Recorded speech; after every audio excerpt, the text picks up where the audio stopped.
தமிழ் சினிமாவில் இந்த ஆண்டு முதல் 6 மாதத்தில் மிகப்பெரிய நடிகர்களின் படங்கள் எதுவும் ரிலீஸ் ஆகவில்லை. பொங்கலுக்கு மட்டும் தனுஷின் கேப்டன் மில்லர் படம் ரிலீஸ் ஆனது. அதன் பின்னர் ரிலீஸ் ஆன படங்கள் அனைத்துமே வளர்ந்து வரும் கதாநாயகர்கள் படம்தான்.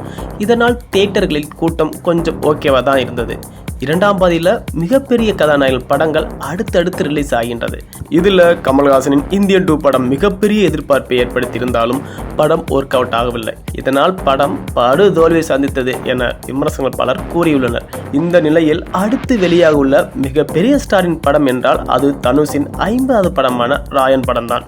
இந்த படம் வரும் 26ஆம் தேதி ரிலீஸ் ஆகின்றது.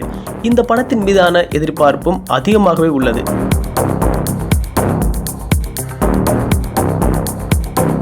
இதையடுத்து வெளியாக உள்ள படம் என்றால் அது விக்ரம் நடிப்பில் உருவாகியுள்ள தங்கலான் படம் தான். இந்த படத்தினை இயக்குனர் ப. ரஞ்சித் இயக்கியுள்ளார். இந்த படம் வரும் ஆகஸ்ட் 15ஆம் தேதி ரிலீஸ் ஆக உள்ளதாக படக்குழு ஏற்கனவே அறிவித்திருக்கிறது.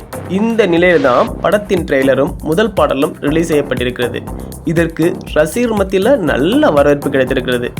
தங்கலான் படத்தின் ரிலீஸ் தேதி அறிவிக்கப்பட்டதும் பல ஆண்டுகளாக ரிலீஸுக்கு காத்துக் கொண்டிருந்த பிரசாத்தின் அந்தகன் படம் ரிலீஸ் செய்யப்படுவதாக படக்குழு தெரிவித்திருக்கிறது. இதுவே பலருக்கு ஆச்சரியத்தை அளித்தது.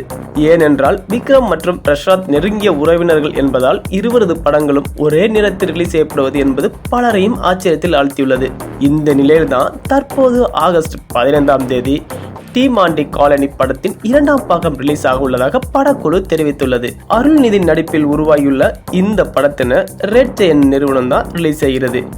ஆகஸ்ட் 15ஆம் தேதி தங்கலான் படம் ரிலீஸ் ஆகின்றது என்பதும் அதைத் தொடர்ந்து அந்தகன் ரிலீஸ் ஆகின்றது என்பதும் பலருக்கு ஆச்சரியத்தை தந்த நிலையில தற்போது டி மாண்டி காலனி 2ஆம் பாகம் படம் ரிலீஸ் என்பது பலருக்கு பலவிதமான சந்தேகத்தை கிளப்பியுள்ளது. கடந்த சில நாட்களாகவே இயக்குனர் ப. ரஞ்சித் ஆளும் திமுக அரசை மிகவும் காட்டமாக விமர்சித்து வருகிறார்.